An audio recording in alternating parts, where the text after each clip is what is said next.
Welcome to the Wizards of Pod, a podcast for book lovers and literary explorers. Led by Sara, Colleen, and Dave, each episode whisks you into the magical world of books. Whether searching for your next captivating read or looking for books similar to your favorites, our hosts are here to guide you through the expansive universe of literature. That was beautiful. It was gorgeous. Spectacular. Yay. And I didn't knock anything over. Yay. You're growing. As a person.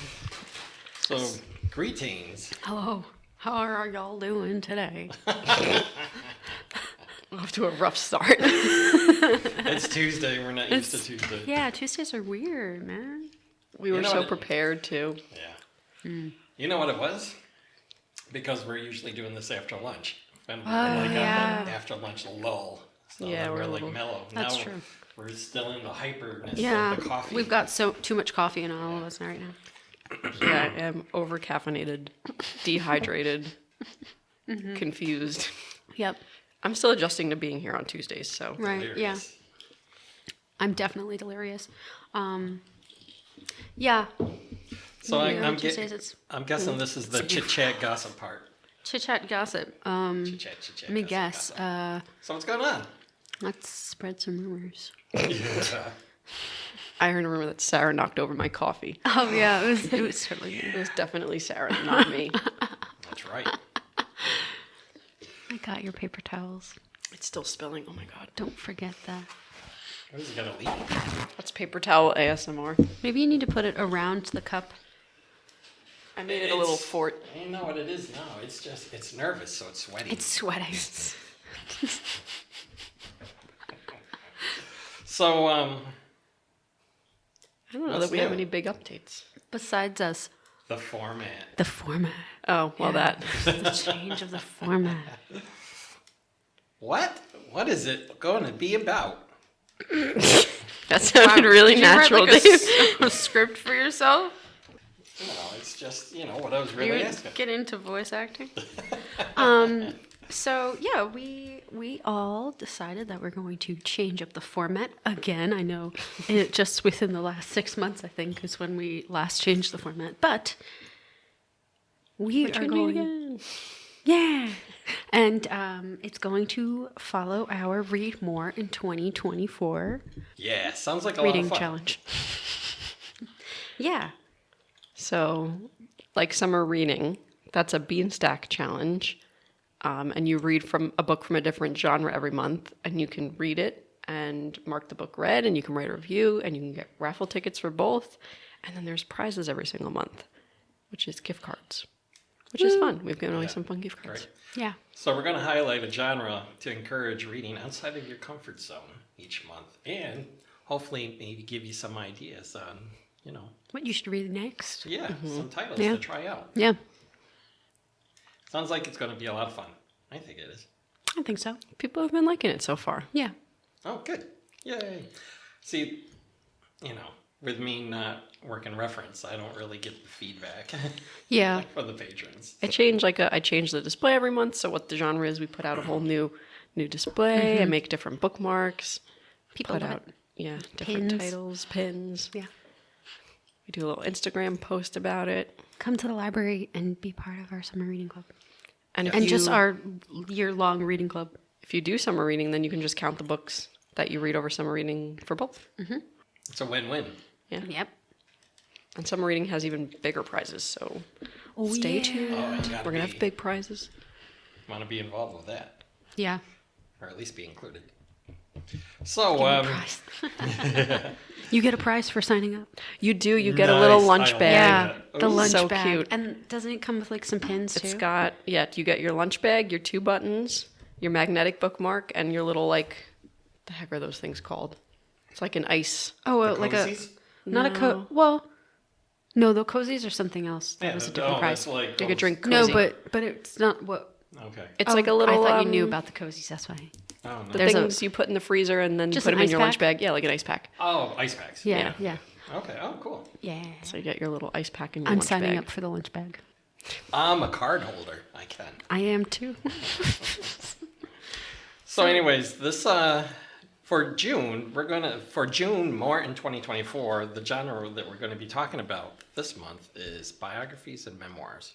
So, what we're going to do how we're going to do this is each one of us is going to pick a title, and then, oops, that was my hand. We're going to pick a title. We're going to kind of talk about it, I guess. What are we going to do? So we're going to discuss what the book is about that we read, and then we're going to discuss 2 read-alikes. Give you guys a little bit of information about the book that we read and how our read-alikes are similar. I don't think my read-alike... Oh, well, my read-alikes are similar to my titles, but my titles are not similar to any of your titles. That's That's okay. good. That's good. It gives everybody more range to choose from. Kind of felt left out. Why? Like, oh, I'm different. Oh no. Life is about being different, Dave. Oh, okay. Nice. Okay, so, Colleen, you're going to be able to go first. Am I giving my full information? I feel like, yeah. Okay. Just we can. because it'd be weird if we split it up. Unless we. No, yeah, it'd be weird if we split it up. Yeah. Yeah. All right, so you're gonna have to hear me yap for like however long. I'll listen to you forever. Forever and never, never my heart is too. Too much coffee, not enough thinking. Yeah, same. So I don't read a lot of biography memoirs, and the last one that I read, Sarah had the audacity to pick as her book, so that was really I got on that really fast. rude. But I really liked that one, so Yeah. put a pin in that. Oh my gosh, Dave, you wrote so much. You wrote so much, Dave. But the one that I read before that I also really liked, so maybe I just need to read more biography memoirs because I don't ever really pick them up. But before I read the one that you read, I read Wild Game, My Mother, Her Lover, and Me by Adrienne Brodeur. I know it's French. I don't know if I'm saying that right. Brodeur? Sounds right. Boudoir. Brodeur. Boudoir. Au revoir. Adrienne Armois. Au revoir. And it was crazy. I think I like a biography memoir if it's like really nuts, which is how I felt about the Jeanette McCurdy one. Like if I'm reading it and I'm like, wow, that's crazy. Yeah. I couldn't believe that you both wanted to pick that one. It was, It was. Yeah. Yeah. I bet it was because, oh my God. I'll wait until Sarah talks about it. I'll read the synopsis for Wild Game. On a hot July night on Cape Cod when Adrienne was 14, her mother, Malabar, woke her up at midnight with 5 simple words that would set the course of both of their lives for years to come. Ben Souther just kissed me. Adrienne instantly became her mother's confidant and helpmate, blossoming in the sudden light of her attention, and from then on, Malabar came to rely on her daughter to help orchestrate what would become an epic affair with her husband's closest friend. The affair would have calamitous consequences for everyone involved, impacting Adrienne's life in profound ways. So that's the synopsis. Okay. I just got to say one thing right up front. Malabar. What Yeah. an interesting name. Yeah. So they talk about that in the memoir because the mom is like this like out of this world character, and like it's just so fitting that her name is Malabar because she's just like really, really excessive. And the way that they have this affair and like kind of run it is that the mom is a really big cook. So she's writing a cookbook with the dad's best friend, the stepdad's best friend. And so he's always over and he's bringing all this like stuff that he catches and kills, all these birds, and they're writing like an exotic cookbook, which is why it's Wild Game, because they're doing all this like ducks Okay. and birds Get and what have you. Interesting. Yeah, that's different. But it's essentially how she takes her daughter and turns her into like, you're gonna orchestrate this. You're gonna lie to your. That sucks. Yeah. She's like, it's the stepdad. I don't remember what happened with Her real Adrienne's father, biological father, but the stepdad is like their quote unquote. really their only father figure. But bless you. Excuse me. Oh, I'm so bless you. sorry. I couldn't stop it. That's all right. Let it out. Feel your truth. But yeah, it's crazy. So the mom essentially just tells the daughter, like, you're going to help lie to your stepdad. You're going to help me orchestrate this. Like, you need to back me up. This is what I want, and you need to support me. But then it just, as she gets older, the mom just continues to, like, manipulate her. And it's so crazy. And the daughter don't want to give it away, but the daughter ends up marrying into the Souther family, I'll say that. And that's the guy that the mom is having the affair with. Yeah. And it just gets like more, like the mom is just like, Just gets weirder and weirder. yeah, like, and it's always just about her. It's very nuts. But I feel like that's a lot like kind of like your picks too, actually, because it's always about the mom and the Jeanette McCurdy one. Yeah. So if you want to read a memoir where you're shaking the book and going, oh my God, I want to punch this woman in the face because she's so mean to her daughter, then that one's for you. I just thought it was so interesting because you're like, it's not like she's, you know, an idiot, but you can see how the mom is slowly manipulating her Yeah. over time. And then the other two that I picked were kind of in a similar vein where you're like, even just reading the synopsis, you're like, how are you as like an intelligent, thoughtful person having this happen to you? Which is very depressing, sorry. Yeah. But the other one that I picked, my first read alike, is You Could Make This Place Beautiful by Maggie Smith. In her memoir, You Could Make This Place Beautiful, poet Maggie Smith explores the disintegration of her marriage and her renewed commitment to herself in lyrical vignettes. Why did I not know how to say that? I wouldn't Because usually. it looks weird Yeah. on paper. I'll read part of that again. And her renewed commitment to herself in lyrical vignettes that shine hard and clear as jewels. The book begins with one woman's personal, particular heartbreak, but its circles widen into a reckoning with contemporary womanhood, traditional gender roles, and the power dynamics that persist even in many progressive homes. With the spirit of self-inquiry and empathy she's known for, Smith interweaves snapshots of a life with meditation on secrets, anger, forgiveness, and narrative itself. So I was kind of wondering, I didn't read either of my read-alikes, but with this one I was reading some of her interviews, and basically what you find out is that her husband had an affair because he's feeling like she is more successful than him, and he kind of takes it out on her in this way of going and having an affair. And then when she finds out, he basically just removes himself from the situation, and she is like the complete, like they both work, but she works at home, so she's the primary caregiver, but then she has a poem go like pretty viral, and the husband is like immediately just not happy about it. So she starts like traveling for work and doing all these things, and he just is like, no, Wow. that's not going to work for me. So he goes off and does what he does. But then I was reading one of her interviews this morning, I think it was NPR, and she basically, the interviewer was like, have you heard from him since? And she's just like, nope, just nothing. Wow. And I was like, that is Her husband ghosted her pretty much, yeah. over a poem. Kind Yeah. of. I mean, That is- essentially, yeah. Yeah. I didn't She could know. probably write another poem about Yeah. that. Well, whole she wrote her freaking book. Well, she wrote She wrote her that's memoir. her whole book. I had to Google who Maggie Smith was because I was like, poet? I thought that was an actor. Yeah, But then, I always but then think of- yeah. and then then I realized it's a completely different person. When I hear Maggie Smith, I always think Professor McGonagall. Yeah. I was like, I'm like, she did played she write a book? What are you talking about?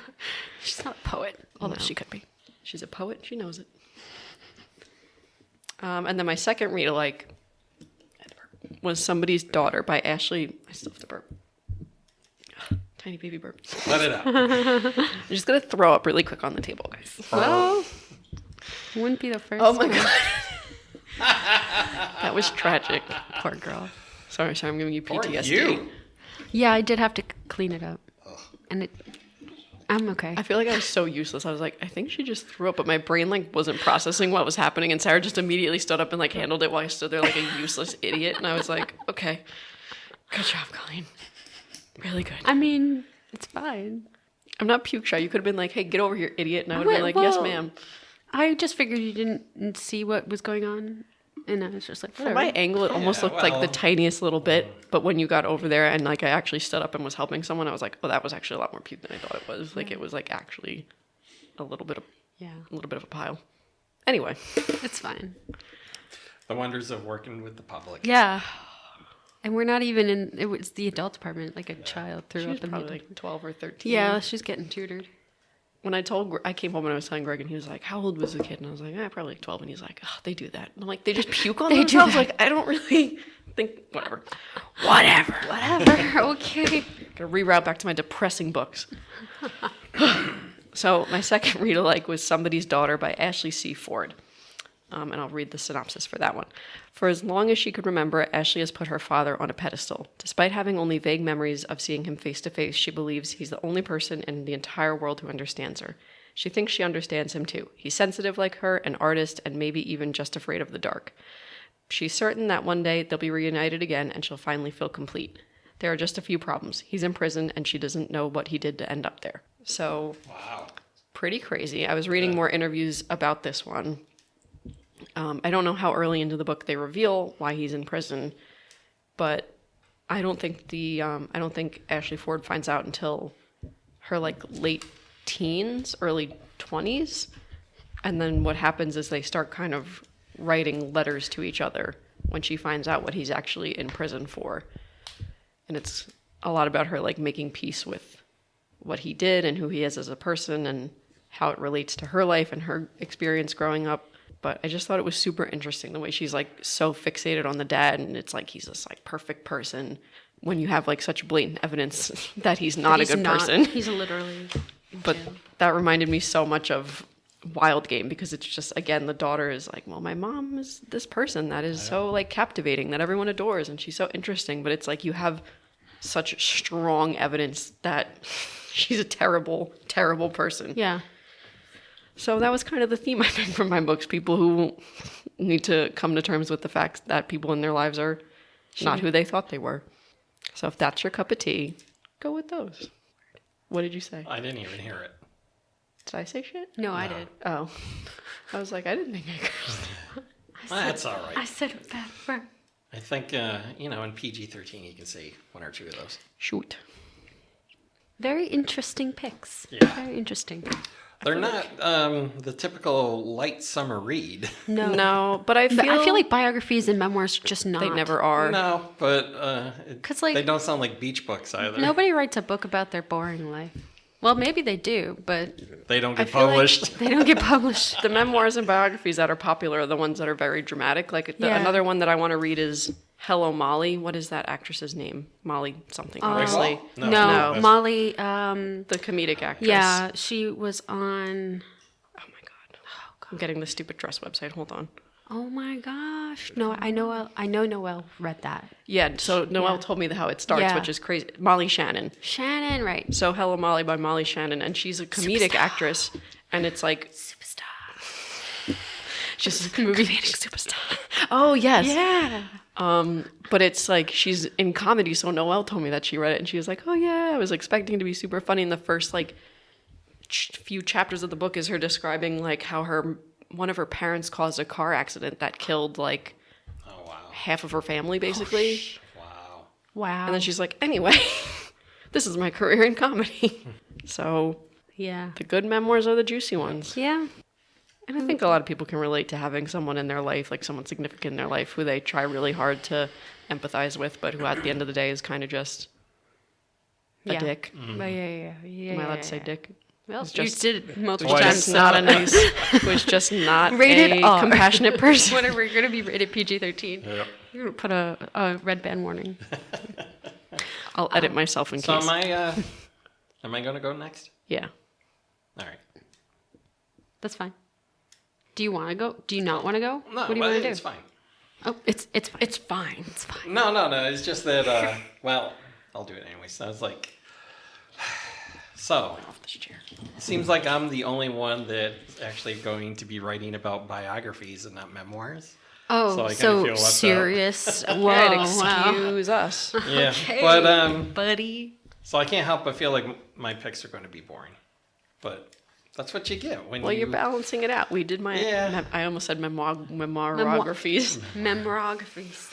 But that's what you get when you're listening to a podcast that has a history major in it. I was also a history major. I was Technically also a history history major. major. Although, Dave. you know why I was a history major? Why? The reason why I decided? Why is that? Because I thought it was awesome learning about all the juicy stuff that happened to Yeah. people during the ages. It- So you're a gossip. I feel like it was dependent on the type of history that I was well, in. because I concentrated on early European and colonial history, and I just loved hearing all the juicy tales that, like, all the kings and queens. It's like, because of the arranged marriages and then Yeah. all the love affairs that they had outside of that because they hated their spouses and the Hated their and all the, and all the tales about the kings that would Yeah, didn't just the consummate juicy their gossip, marriage yeah. because they were really gay and but they had to stay secret about it. They couldn't tell anybody. Yeah, so I thought that was like that's what made it interesting. Yeah. It's like, ooh, wow. Yeah. I was taking the wrong history classes. I didn't know that you were a history major, Sarah. didn't I was. either. It was like so at Stony Brook. They had what was called a multidisciplinary studies Oh, degree. okay. So you chose like 15 or so credits. Well, so if you focused on two different majors, so I did English and history, then you would take 15 credits or something. No, more than 15 credits of each of the from each of those Disciplines. classes, disciplines. Actually, it was 30. I was going to probably. say it was probably Yeah, more I think like it was 30, 30, 32. 32 or something like that. But if it was like 3 majors or like minors, or I guess it was kind of like 2 majors in one. Yeah. But I would technically call it 2 minors because like I just, well, Yeah. technically gosh, it was like I basically majored in English and then minored in history because I minored technically in English, but I have a multidisciplinary studies in English and history. Very confusing, Interesting. and I just made it more more confusing. I mean, when I first started with in my studies in history, I was concentrating on revolutionary, in the American Revolution. But then I found out what I really enjoyed was the high and late Middle Ages, so I kind of went backwards. But because of it, and then there was one professor that I really enjoyed, but he always taught like South and Central American history, so I ended up taking a couple of his classes. But by doing that, I didn't have enough in my core, like either the American Revolution or in the Middle Ages. So when it was time to graduate, they're like, you don't have enough classes in your core studies. Whoa. And Are I you was kidding like, me? "Ugh." No. I know. I was like, and then Isn't that what advisors are for? Right. Right. Gone and been like, hey, buddy. so But you're not the doing your advisor, job. so the advisor did the next best thing. He's like, let's change this. So instead of we'll combine with the American Revolution, the Central and South, and we'll just instead of being concentrating on the American Revolution, we'll say it's a study of the Americas. There you go. So that's what my Perfect. concentration ended up being on. But I took a lot of women's studies and like history classes like that, and also the one history class that I could not stand. It was like my worst grade in all of when I was at Stony Brook was Hittites, Babylonians, and something else. yeah, that So sounds it's like- terrible. It was. Yeah. It was so bad. And I've also never- around the same time my grandpa had passed away, so I was like it was sorry. a bad semester. But why did you pick that class? I thought it sounded interesting. That's how they get you. And then it they didn't it was painful. Yeah. And there was like a lot of different like kings that I had to. Oh. Yeah, I and they're took, like, all a- like they're- Eastern European, Yeah. so it's like not even the ones that you normally learn about. You wouldn't hear about them, and there was like Yeah, it's not like thousands. Charlemagne and crazy. King Edward the first, second, or third. yeah. All right. Reroute. Ah, Well, I already figured that we'll go over. oh well. So my pick is Steve Jobs by Walter Isaacson. Steve Jobs is the authorized self-titled biography of Apple co-founder Steve Jobs. And it was written by, like I said, Walter Isaacson, who had previously written many best-selling other biographies, including one on Benjamin Franklin and Albert Einstein. And actually, it was at the request of Steve Jobs that Walter Isaacson wrote his. The book offers a unique, comprehensive perspective on the life of what you can say is, one of the most influential figures in modern technology, if not of just, all of the 20th century. And the book takes us on a journey from his early years through adoption, through the founding of Apple, which I never had realized that he was adopted. Oh, And I did not know that. Yeah, I didn't know that. and it continues with him being kicked out of the company. And then after the company started going really downhill and everything, his eventual return to the company and then making it, the behemoth giant that it is right now. The author's narrative includes insights from over 40 interviews with friends and family, colleagues, and even, some business adversaries. And the extensive research allows Isaacson to paint a multifaceted picture of Jobs, showing, and he doesn't gloss over. He does both the good and the bad. He doesn't gloss over a lot of the not really pain points, but Just like the darker side of the darker side, because for many years, everybody thought of Jobs as, before he returned to Apple, after he got kicked out and everything, he they just thought of him as being like this arrogant SOB that, I can't believe it's been so long since he passed away. Yeah, I didn't realize that. I know. Wow. But the book also, not only showing the bad parts, but it also does a really good job of showing his genius and his leadership skills, which are very demanding. And many people might say, I didn't pick it as a read-alike, but there's another book on Elon Musk that, there could be a lot of similarities with their personalities on it. But, but the things that, Jobs accomplished, just proves what a genius he was, because they talk about not only did he found Apple, but then when he left, he started another company, which actually, and I forget, it was another computer software company, which Apple actually absorbed, and that's how Jobs came back in, and that's how they came up with the modern Mac. But so the book does a pretty good job, not pretty good, it does a really good job of, balancing the admiration for his accomplishments with also a critical view of his flaws. And he was very, very demanding, so he had, he didn't always have the best of management styles. The book did a lot of, going back and forth between his personal and his professional past and everything. And it provides what you can honestly say was a relentless pursuit of perfection. He would like, to the finest details on how something looked. He literally, and you could see that, yes, in the Apple products and how they look and how they act or how they work and everything. It's all because of his vision and everything. So it's overall, the book is, it's a definitive account of a man whose vision and creativity left a huge mark on the world. And it captures the essence of the man and, and how his, legacy continues to shape in the modern world. There are some interesting facts about the book, in that the book was actually published 19 days after his death. So if you remember, Jobs, he was sick for a while, so that's why he literally had asked Isaacson, to write his authorized biography and everything, and it was pretty much done when he passed. Wow. The title, Steve Jobs, was supposedly, they say that it was chosen to reflect Jobs' minimalist style. And, some of the stories, he had his quirks. They talked about... he sounds like it. Yeah. how, for a whole year, he didn't wear shoes, pretty much. And he would walk around, the Apple complex and everything barefooted.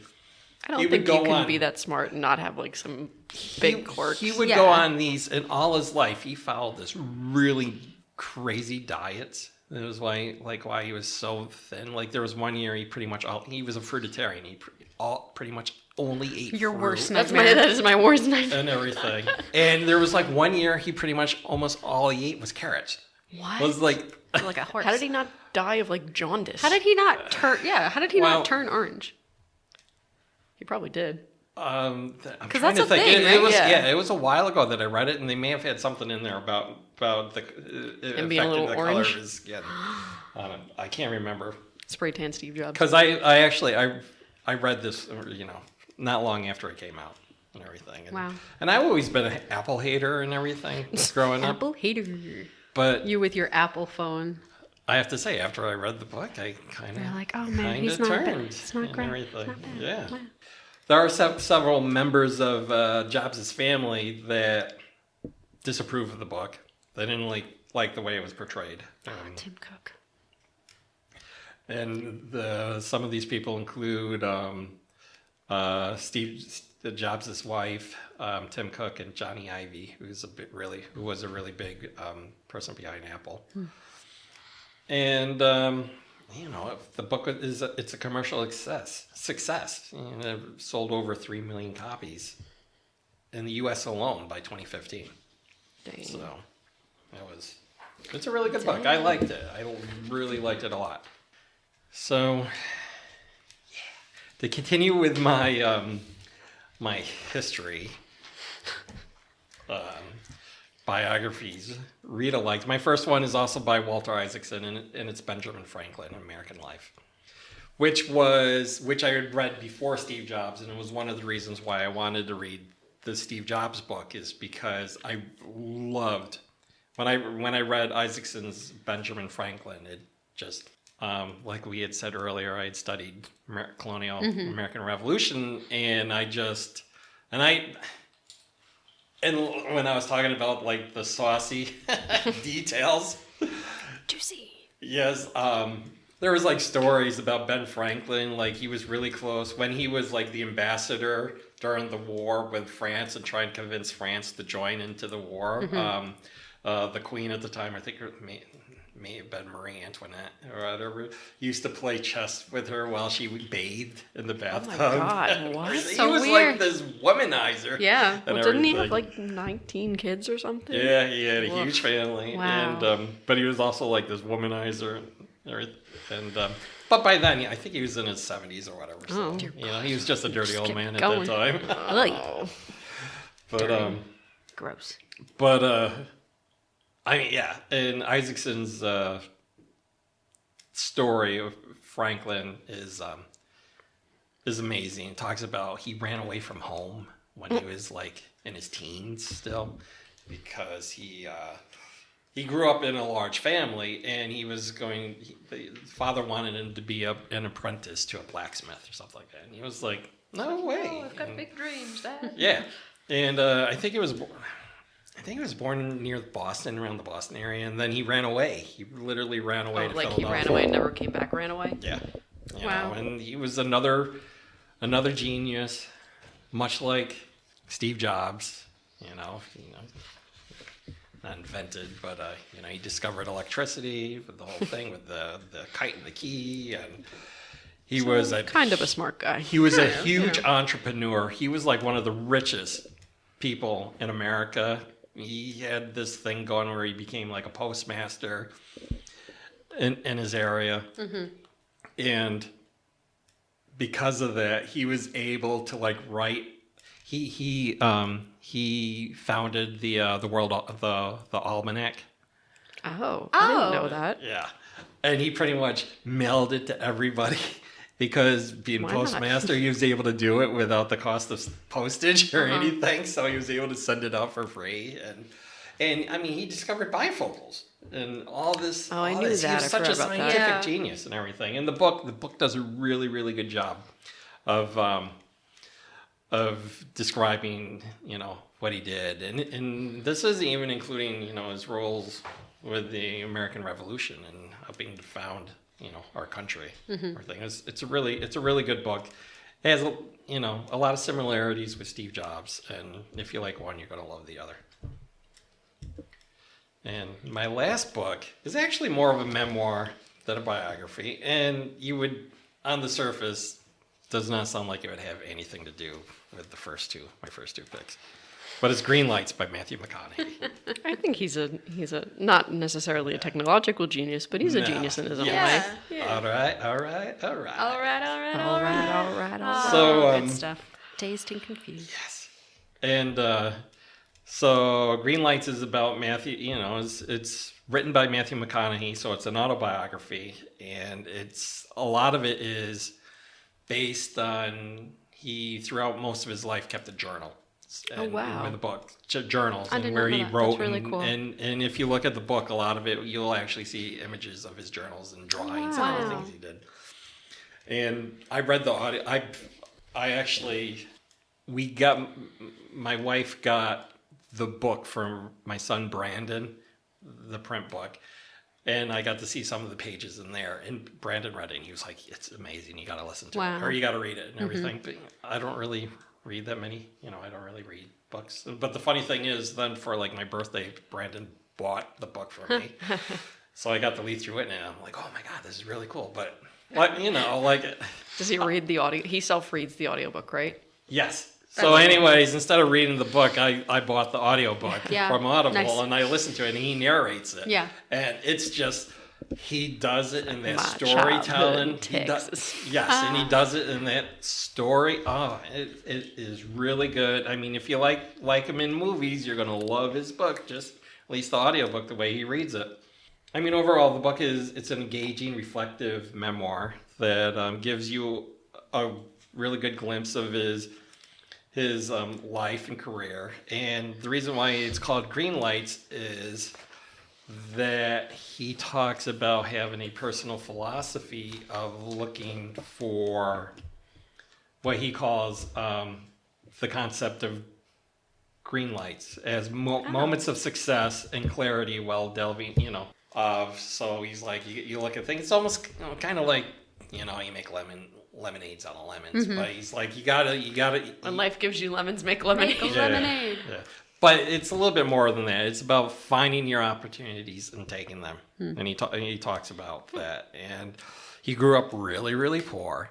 He had some amazing stories as a child on it. And then he talked about how he ended up going to college in California. He went to acting school, but he pretty much never.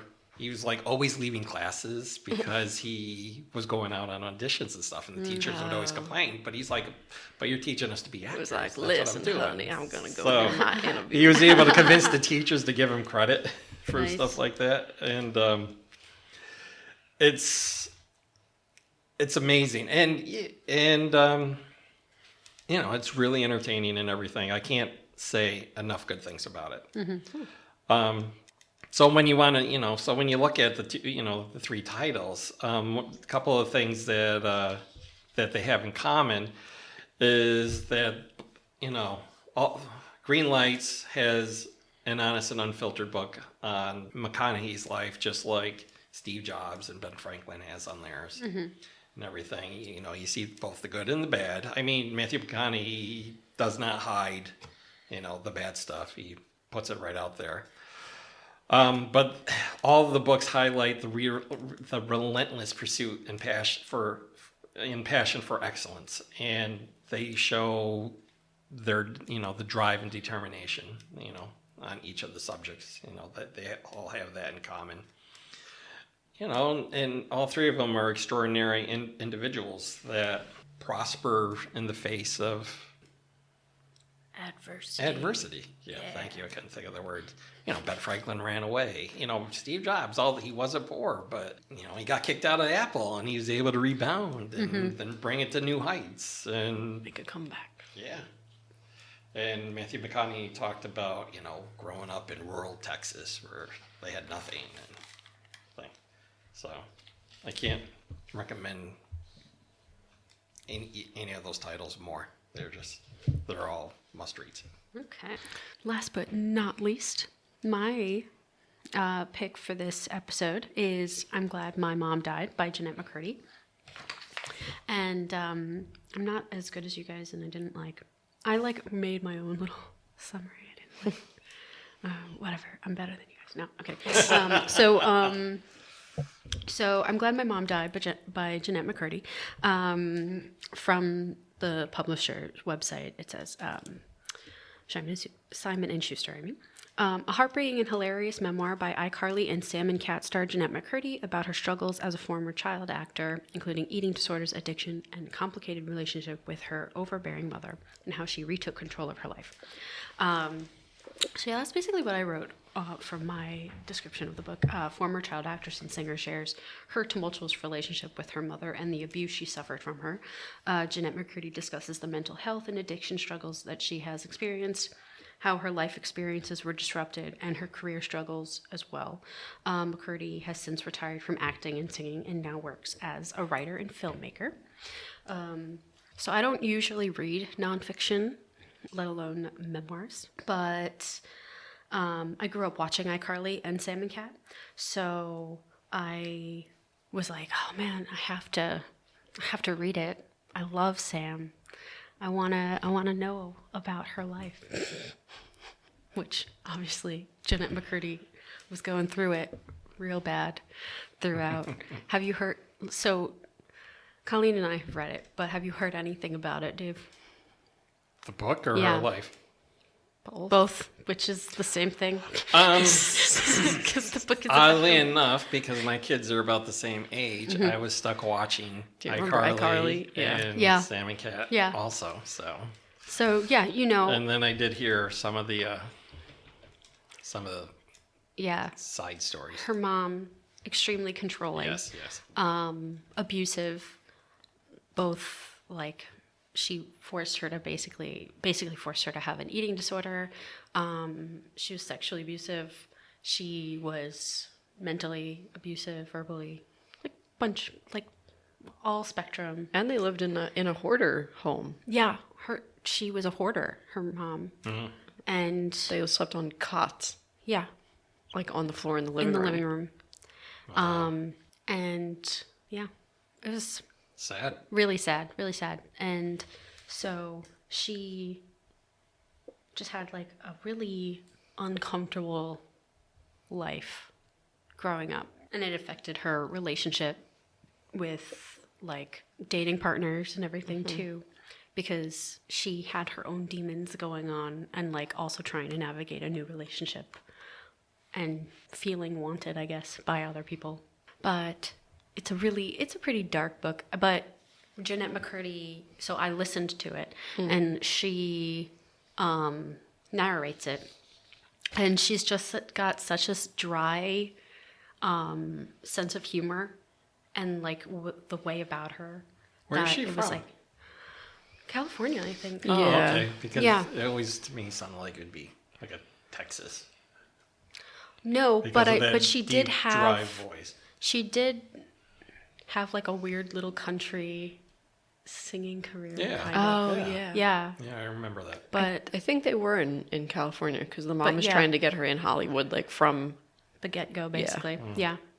But yeah, so she really lightened the mood, I guess, with her dry sense of humor. But it was really, really dark, the book. But a read-alike that I chose for this, and I do want to disclaim that I haven't read any of my read-alikes. Neither did I. Dave's an overachiever. He very much is. So my first read-alike is The Woman in Me by Britney Spears. And I think a lot of people have heard of this one. And obviously, I mean, if you haven't heard of Britney Spears, you probably didn't grow up in the 90s or like On this planet. live in America in the 90s and early 2000s. But I grew up listening and hearing Britney Spears' music and her struggles. Many people are aware of it too, in the fact that she started as a child star in the Mickey Mouse Club before becoming a hit pop and sometimes movie star. She was, what was the name of the movie? Road Trip. No, not Road Trip. That was Yeah, I completely think she was in It that. was something like that. It was, hold on, Please hold. please hold. by. We have to run away. This is very important. This is our standby sound. This is our standby sound. This is our, This is our standby sound. let's see, Crossroads. Crossroads. Yeah, so she was in Crossroads. And then she didn't really act in much after that. She was in Austin Powers for a hot minute, wasn't she? She probably did a lot of like cameo. Yeah, like little cameo things. But in the book, like she discusses a lot of the issues that she's had in her life. And I chose this as a read-alike because of how polarizing memoirs of child stars are.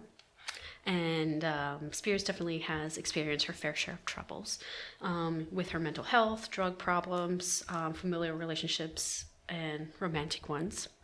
She's very public with how her life is on the internet. And so like we see it a lot.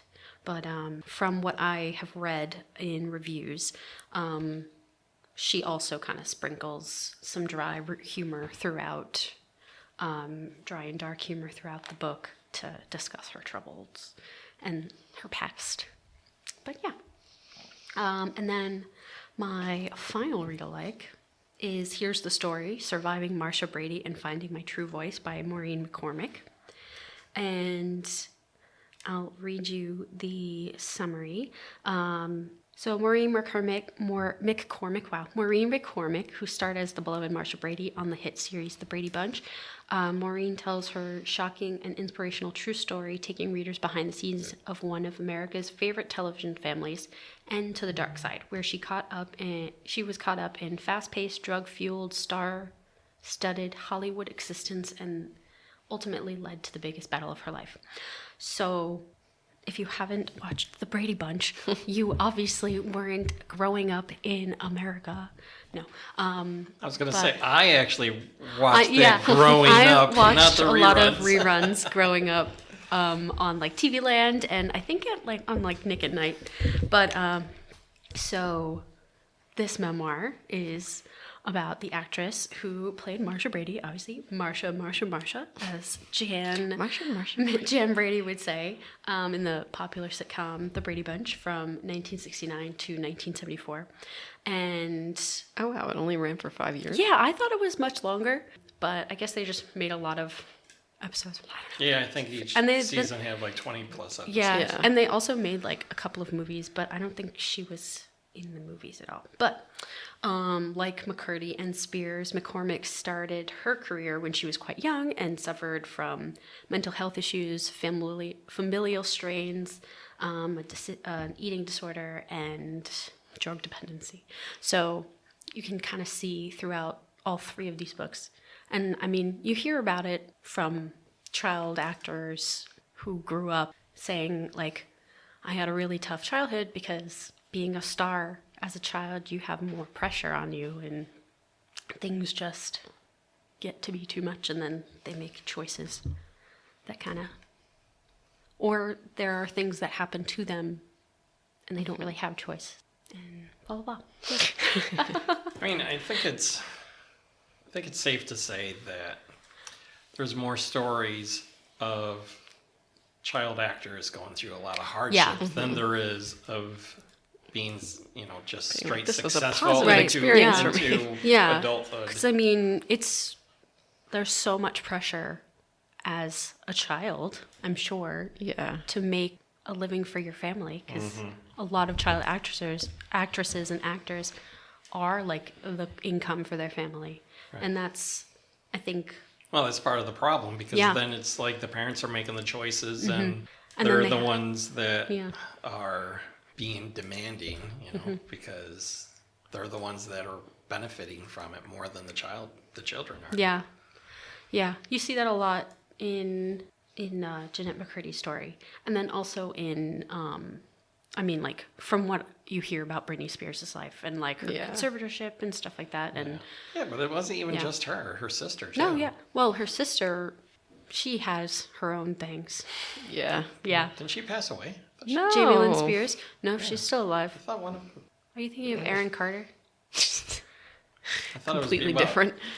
Aaron Carter, other child star, but but brother of Nick whole, Carter, his whole who's family, that whole family, pretty much. The sister too, in that one. sister. She just passed away, I think, recently. I feel like I vaguely know what you mean. I don't. Hold on, we've got to look it up. Pop culture moments. Oh yeah, Aaron Carter's sister death. Yeah, December 23rd. Oh wait, what am I looking at? Sisters. Both sisters. Two sisters died? Yeah, the whole. I think. Oh my gosh. I think. Drug overdose. Yeah. was the most recent one. Wow. It's sad. I think there's only one child left. It's just Nick. Yeah, Nick Carter. Wow. That's so sad. Who would have thought that it would be me with the uplifting Oops. stories? Yeah. And you two Bringing are the the party ones down. Yeah. making it all sad. I think that's why I don't like to read memoirs and stuff, because if I want to be sad, I'll just Be sad. be sad. Like, it's so easy for me. No, but it is nice to get a different perspective sometimes. I just don't think that it's my thing. That's why I read the news.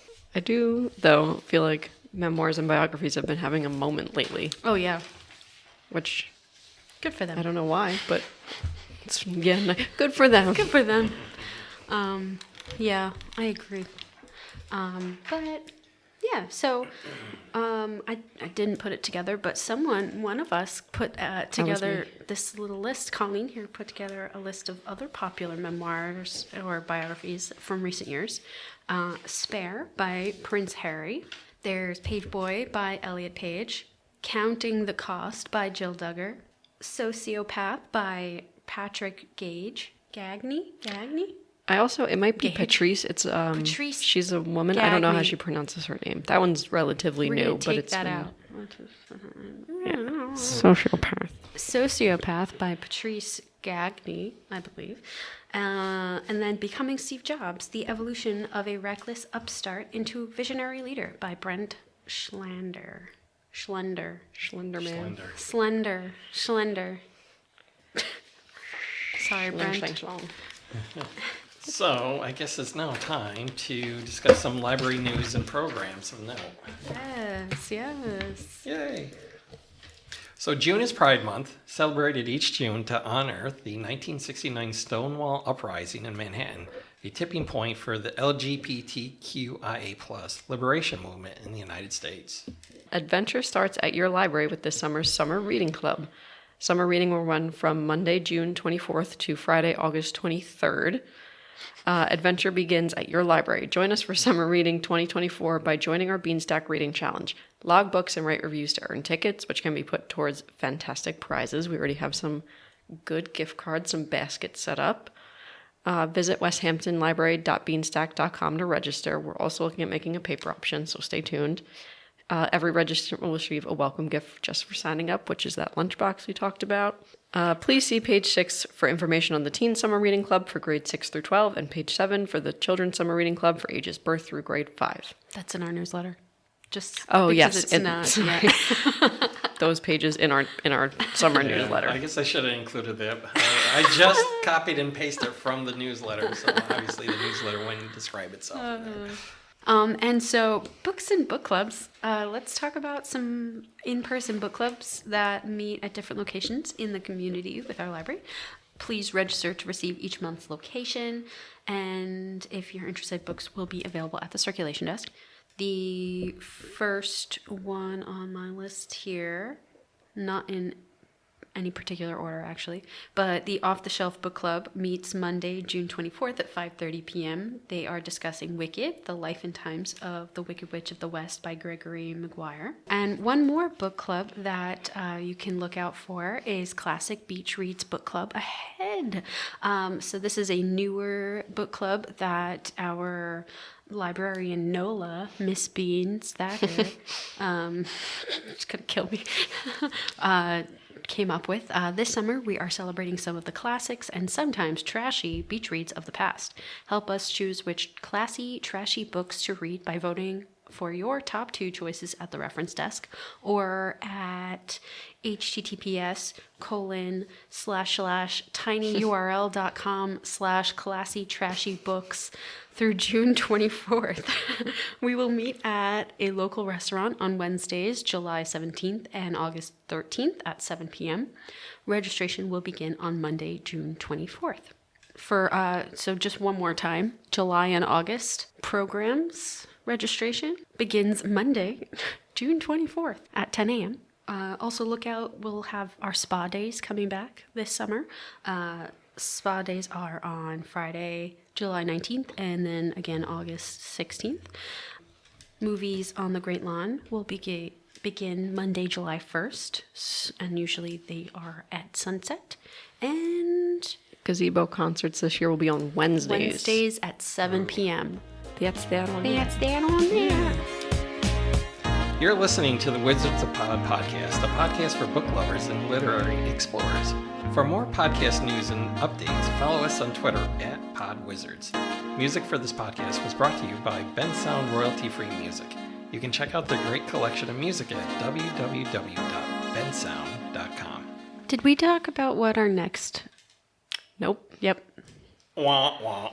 Well, so what is the next one? I don't Next know. month's genre is graphic novels. Yay! Graphic novels. Right. Okay. Man, that's going to be a hard one. Everybody. It's not built for the audio format, so we're going to have to use our best descriptive words. Yeah. But yeah, everybody watch out. Listen for our next That's gonna be episode fun in and July. Yeah. Yeah. Great. Yay. Thanks for listening. Bye-bye. Bye.